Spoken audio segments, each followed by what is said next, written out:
Okay, what's the number one reason you should try Instacart? Shopping over 1.5 million unique products from over 1,000 retailers and get everything delivered right to your door in as fast as 1 hour, all in one app. So you can spend more time with the ones who matter most. Visit instacart.com to get free delivery on your first 3 orders. Offer valid for a limited time. $10 minimum per order. Additional terms apply.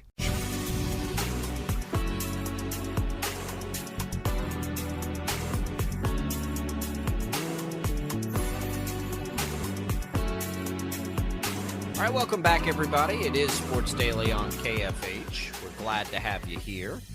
Glad to make you a part of the show. While we start the segment this time, let's set this giveaway up to the IHOP hotline, 869-1240. Guardians of the Galaxy, Volume 3. That is tomorrow at 7 o'clock, Boulevard Theater in Town West Square. Let's give away a pair of tickets right now. Guardians of the Galaxy, Volume 3, Marvel fans. Tomorrow night, 7 o'clock, sneak peek at the Boulevard Theater in Town West Square. Always appreciate these. We'll give those to our first caller right now to the IHOP hotline, 869-1240. Jad will get us a winner. Tommy, Joel Embiid finally gets it done. After, 3 straight back-to-back or 2 straight back-to-back years, he's the league MVP. He goes in over Nikola Jokic and becomes the fourth international player to win the award. Hakeem Olajuwon, Steve Nash, Dirk Nowitzki all had it. 33 points a game and 10 rebounds a year. This feels right. It's interesting to me for Embiid and just the NBA in general that it's now the third straight year a center has won this award, with Jokic getting it for 2 years in a row. And I wonder if we're beginning to see a shift back to big men in the NBA. You know, it's all cyclical, right? We saw the shift to the guards, and then big men were undervalued, and now it seems like they're being tremendously valued. Just look at the teams left in the playoffs, right? A lot of them have really good big men. A lot of them are built around good big men. But good for Embiid, who's become one of the more affable, I think, characters in the NBA. Just about everybody likes him. He's interesting all the time.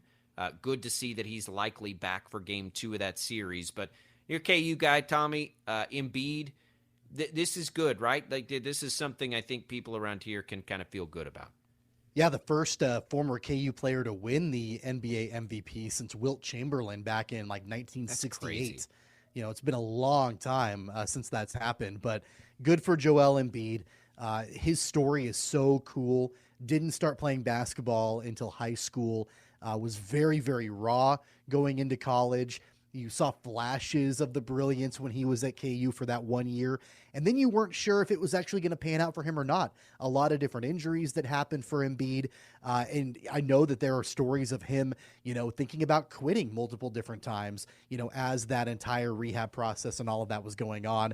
Here he is now. He's a great personality, a great character, fun to watch, fun to follow. He's funny. He's got charisma. And so I'm really happy for him. And being able to watch what he did this entire season was special. And the fact that the Sixers are, still in the playoffs and they're still in that hunt, it's going to be fun to watch what they can do in this series. And I think I jumbled my words a while ago. So Olajuwon, Nash, and Nowitzki were the first international players before this international flair that we've had now. But, you go and Giannis, did Giannis win? Yeah, it's the fifth consecutive year because Giannis got it in 19 and 20. Then Jokic got it in 21 and 22, and now Embiid. So 5 straight years. And then you've got this phenom, Victor Wembanyama, coming that's going to be the top pick this year. Another 7'2", very versatile big man. And the international game has become really interesting, but you look at it, Tommy, and I wonder if we can ever draw some of these international players overseas to play, right? Now that we have NIL and these things, because that we're headed that way and we have been, but the international part of this game is just exploding. Embiid came over, right? Like, why not if you're some of these places with these NIL opportunities, do you not go after some of these stars? Like, what if Jokic had played college basketball in the U.S.? What if Giannis had? What if Wembanyama now has? Like, that would be awesome. How do we get these international guys to come over and play college basketball here? No offense to the European leagues, which clearly prepares these guys well, right? It's really tough. It's really tough to expect that, especially, if there are guys that are looking at being one of the top picks in the NBA draft. I mean, why would you,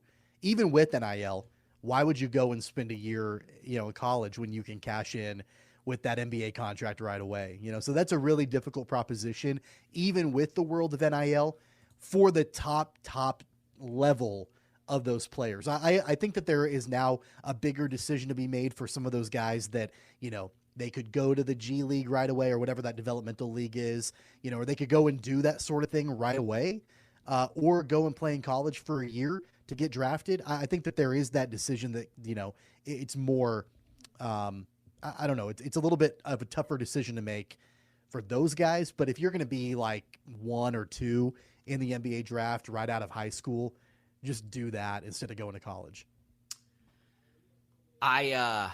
I want to do this on another day. I want us to identify who we think will be the next American-born player to win the MVP. Because you look at it right now, and with Luka in the mix also, with Luka and Jokic and Embiid and Giannis, and, this great generation of American players sort of aging out a little bit, like, who's it going to be? Like, it's a really good question. Is it Jason Tatum? Is Shai Gilgeous-Alexander going to continue to take the right steps? Like, I don't know, but as I'm looking at this and thinking about, like, we're just cracking the surface with Wembanyama coming over, with Luka, who might be the most talented player in the world, and Jokic and Giannis, and now Embiid. Like, who's it going to be? Who's going to be the next great American to take over the NBA? Let's have that conversation later this week, because I think it's a fascinating one to try and have. I don't know the answer, by the way. Like last year's number 1 pick, Paolo Banchero, he doesn't qualify, right? Like, so. Yep. What, like, who's it? And has he been named the Rookie of the Year? He's going to be the Rookie of the Year, right? But either way, like, he doesn't qualify. He was born in Seattle. But where is he? I'm going to have to look into that, because he may be a candidate. His nationality, I'll have to get a definitive definition on, because he was born in Seattle and then spent some time in other places. He played high school basketball. I guess he qualifies. He qualifies. So Banchero, maybe that's the guy. Grew up in Seattle. Just has, his parents came over, but he's an American. So maybe it's Paolo Banchero. We're going to do a little research on this. We'll come back. We'll wrap up this edition of Sports Daily. The NBA playoffs are here, and you can turn crossovers into cash with FanDuel.